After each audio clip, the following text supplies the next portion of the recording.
Hey everybody, and welcome back to Games, Coffee, and Collecting. I'm Damon. This is The Monster Inside, which is an audio-visual novella by Random Seed Games. Let's check it out. I got it on Steam. By the way, it was free. Go check it out.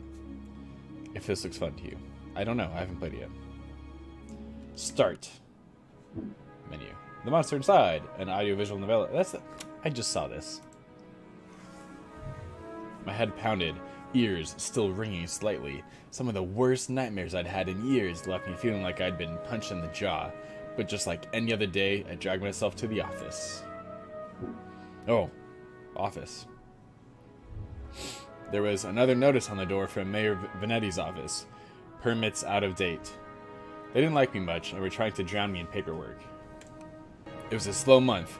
Weeks since I'd had any real case to work on. So I passed the time pacing the office, smoking and staring at the mirror in the corner, safely covered with an old bed sheet. I don't dare look at my own reflection. I'm too afraid of what I might see. Afraid someday I might have to face the reality of what I really am. The girl came in so quiet, I nearly choked on my cigarette. Girl. Mister, please. You gotta help me, mister.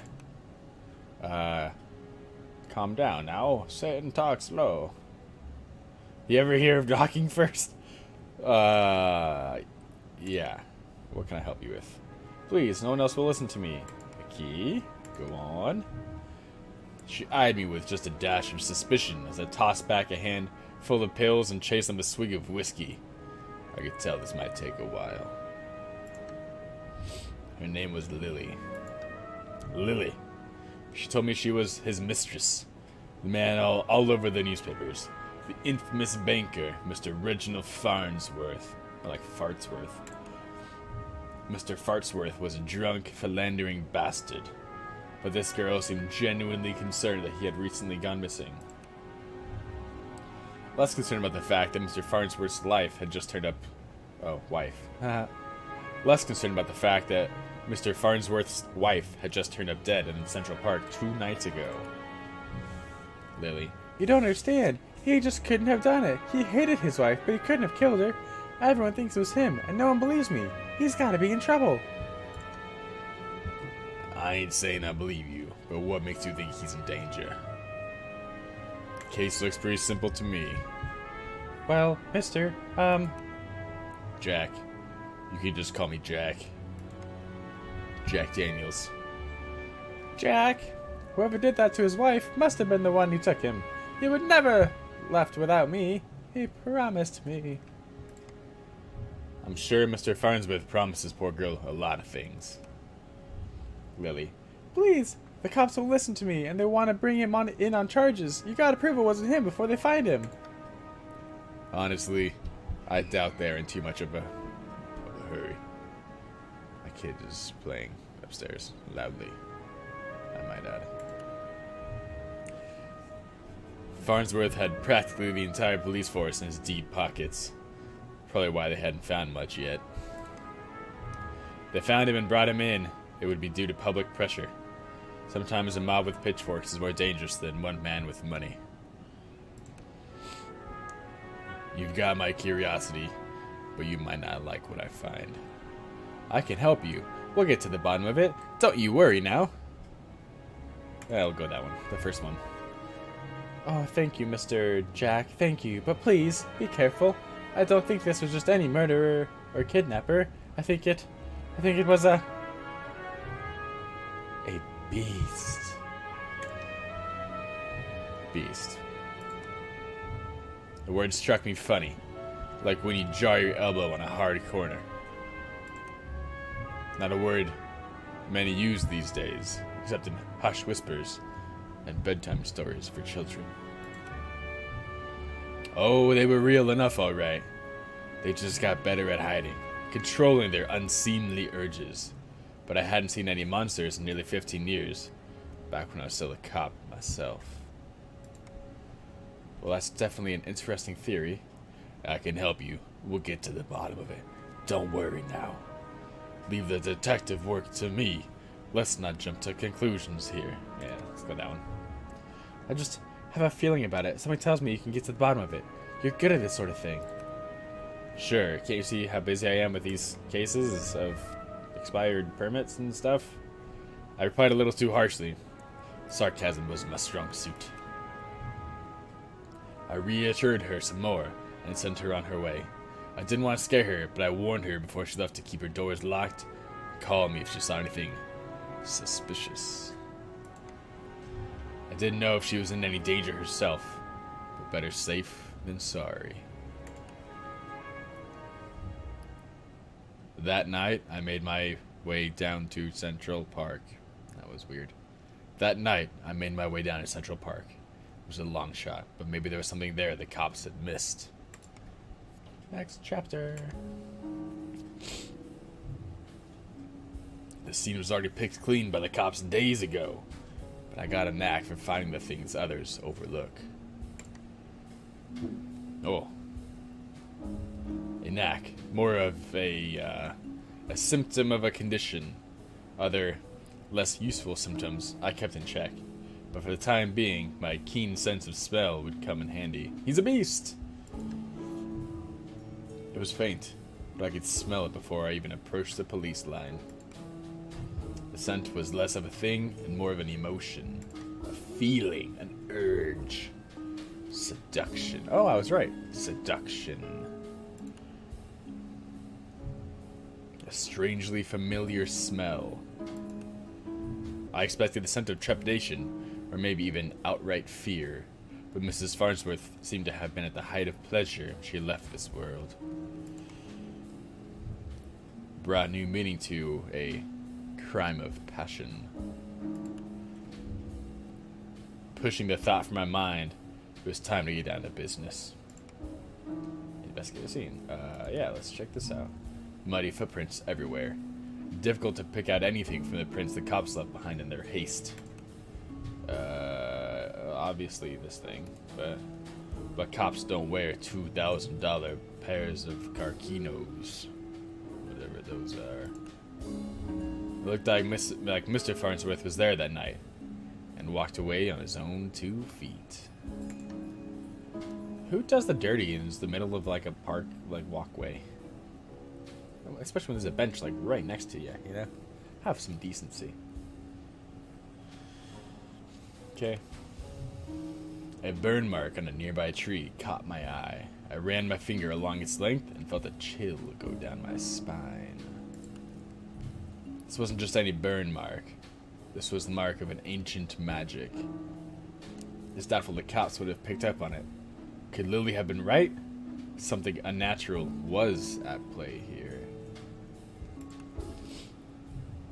But I was no stranger to the strange. I think is that supposed to be sexual? Sounds a little bit sexual. Okay. After looking around for a while longer, I realized the park had given up all it was hiding from me. So I trudged back to my apartment, and my head hit my pillow like it owed me money. Do people use their faces for ensuring that you get your rightful dues on your debts? Smash my face into your face. Next chapter. Oh, this is quick. The next morning, I was reeling from another bout of ghoulish nightmares, but I tried to hide my discomfort when I saw Lily was already sitting outside my office. She waited wordlessly as I unlocked the door and ripped down another notice from the mayor's office. I motioned for her to step inside. Seemingly afraid of what I might say, she finally worked up the courage to ask. So, what did you find? Well, I've got some good news. Farnsworth might still be alive, or not sure about beasts, but something unnatural was at play, or might be right about monsters. Found a spell's mark. She'll want to hear the first one, so we'll go with the first one. I probably shouldn't have given her false hope like that, but she seemed like she needed something to hold on to right then. She didn't need to know about the mark on the tree. How do you know that? Where is he? Found his footprints. Seems like he got out safely. Or there were signs he was at the scene and slipped away. My tone was indifferent towards her as I turned and grabbed a bottle from my desk drawer. Dryness in my throat made it difficult to swallow my meds. But you don't know where he went? Do you think the news this morning is related? What news is that? Haven't you heard? No, I just asked you, asshole. I just asked you what the news was. You're gonna ask me again if I know what the news... I don't know what the news was. Nope. Rough night followed by rough morning. That one. They found the police chief's wife dead down in the docks. They say it happened last night. Let me guess. Chief Amato is missing too. My face might have betrayed a hint of satisfaction as she confirmed my suspicions, but it faded quickly. Amato was a shit cop and a shit chief. And a shit sandwich. He was half the reason I left the force. But now his wife was dead, and I had more questions than I did the day before. The gears in my head started to spin, which wasn't helped by the splitting pain on my temples. But I told Lily I needed time to work, and she left slightly detracted, wanting more answers than I could provide. I'm really getting into this. It's actually kind of fun. That night, after the cops had cleared out of the docks, I would slip down and see what I could uncover concerning Mrs. Amato's untimely demise. Next chapter. The cold air smelled strongly of salt and oil and seduction. Could it be? That smell again. Like someone had bottled pure arousal and used it as perfume. It hit me like a long-forgotten memory, but the sensual fumes soon gave way to a rush of adrenaline. I knew exactly what the scent reminded me of, and that scared me more than not knowing. I looked down my hands, shaking. The nightmares, the headaches. No, I was better now. Reformed. I had to focus. No jumping to conclusions. Follow the evidence. Let's get the scene. James? I had to burp. Red Phoenix cigarettes. Same shitty brand I smoke every day. Everyone's got their vice. This dude's the guy doing it. You know he is. There. Just there. The smallest piece of purple fabric. Torn and caught in the splinter of a board. The police report didn't say anything about Mrs. Amato wearing purple. And it was certainly of a quality that you wouldn't expect down here. Don't see too many high society types around flaunting royal purple threads. I pulled out my own pack of reds and lit up. Could already feel another headache coming on. Looking out over the waves seemed to help me forget. The cold helped me push down the uncomfortable thoughts that had been bubbling to the top of my brain. Next chapter. I honestly don't remember the walk back to the office. Apparently, I spent the night in my easy chair. Air from the docks lingered on my clothes. It was still dark out. No. I checked the clock. How long had I been out? Had I really slept through the entire next day? A newspaper was sitting under the door. As I stood to fetch it, I nearly fell over. A wave of nausea hit me like a ton of bricks. Like it owed me money. I steadied myself and regained my composure. Before I even picked up the paper, I could already read the headline. Breaking. Mayor missing. Wife found dead. 2 cases is a coincidence. 3 is a pattern. The cops would come asking questions soon. They knew I had a history of antagonizing all the victims. I stumbled to my desk and slammed back 3 days worth of inhibitor pills. I couldn't take any chances. I had to investigate the scene first to be sure, not for sure. I threw on my jacket and went to the door. Lily caught me off guard on the other side. Jack, where are you off to? I've been trying to reach you all day. Mrs. K. That one. Okay, but we need to talk when you get back. Stay safe. She gave me a soft kiss on the cheek as I rushed off. Part of me wanted to stay and tell her it would be okay, but it would be a lie. Doon doon. The alley was located behind the high-rise apartments where Mayor Vanetti and his wife lived. I could tell the police were spooked now. The crime scene was even sloppier than the last. They hadn't even bothered to submit the trash into evidence. Okay. Vanetti's car. If he's still alive, why wouldn't he have left in his car? It didn't make any sense.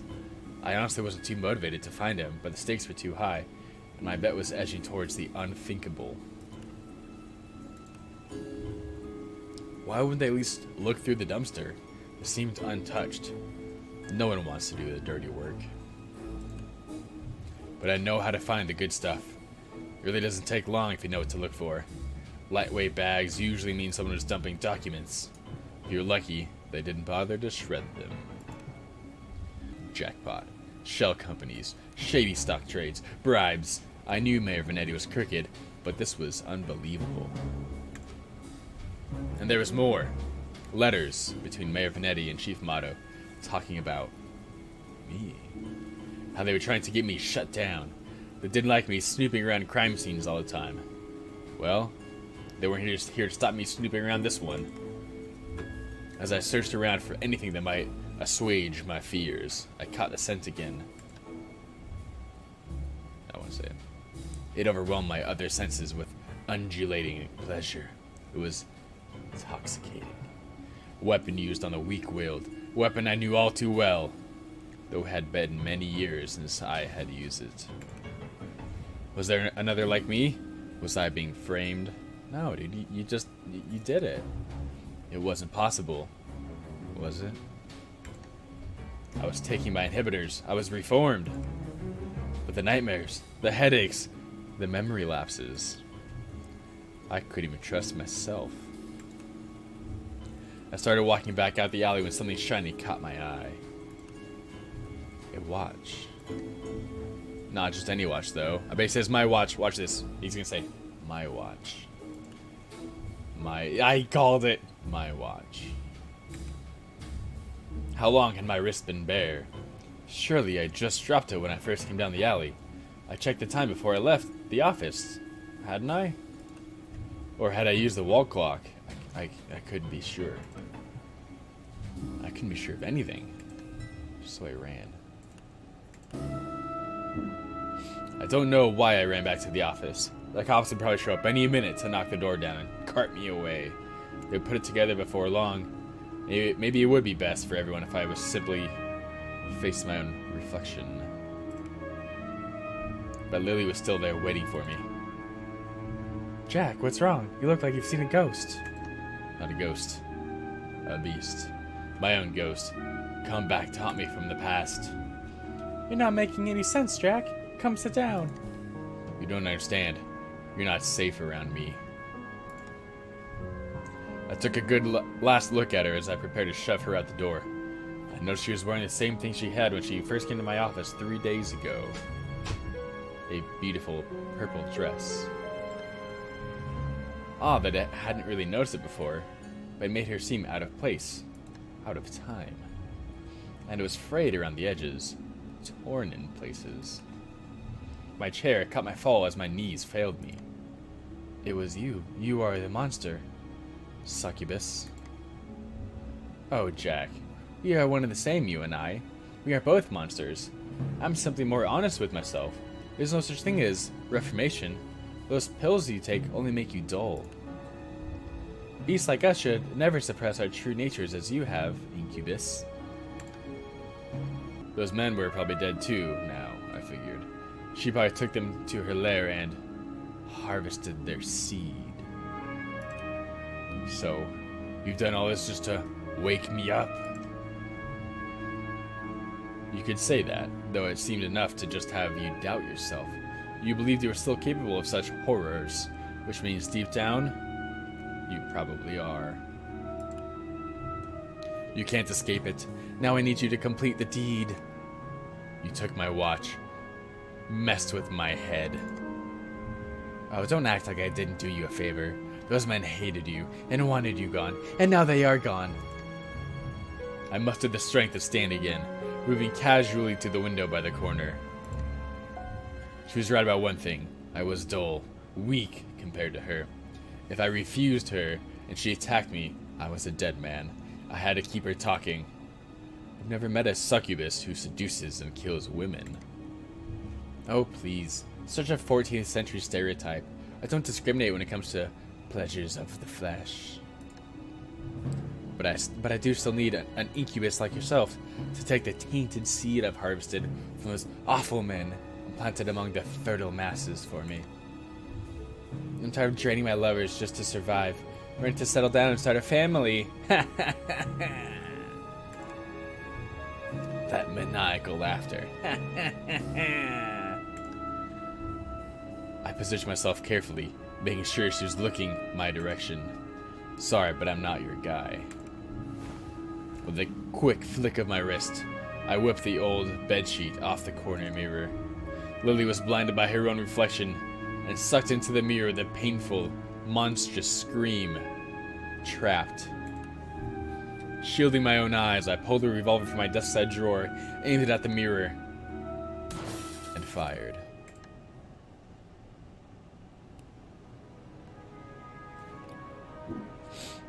Story and programming by Tyler Owen. Art by Doug Auerbach. Music and sound effects by Clark Abood. Or from Random Seed Games. Cool. Well, that was actually really fun. I've never really done a audio-visual novella before. I suppose novella should have been a cue that it was a short game, but it's fun. The only other one that I've really done was Toki Toki Literature Club, and that one was unique in its own ways. So, wow, that was actually surprisingly kind of fun. With a twist that it was her all along, and maybe me. I think she just stole my watch or something and made me think it was me. But oh well, fun. That was really cool. If you like this video, hit like. If you don't, then dislike it because it sucked, right? Probably. Yeah, who knows. Make sure that you subscribe though, so you can see my other sucky videos. They're not sucky. I try actually really hard on them, so don't be mean. You can follow me on Twitter at HeinenDamon. I'll put a thing somewhere either down there or down there because my name's weird. So be true to yourself. Don't take reformation pills that make you dull. Make sure you keep track of your valuables like your watch. Stay salty. Stay frosty. Stay frosty, my friends.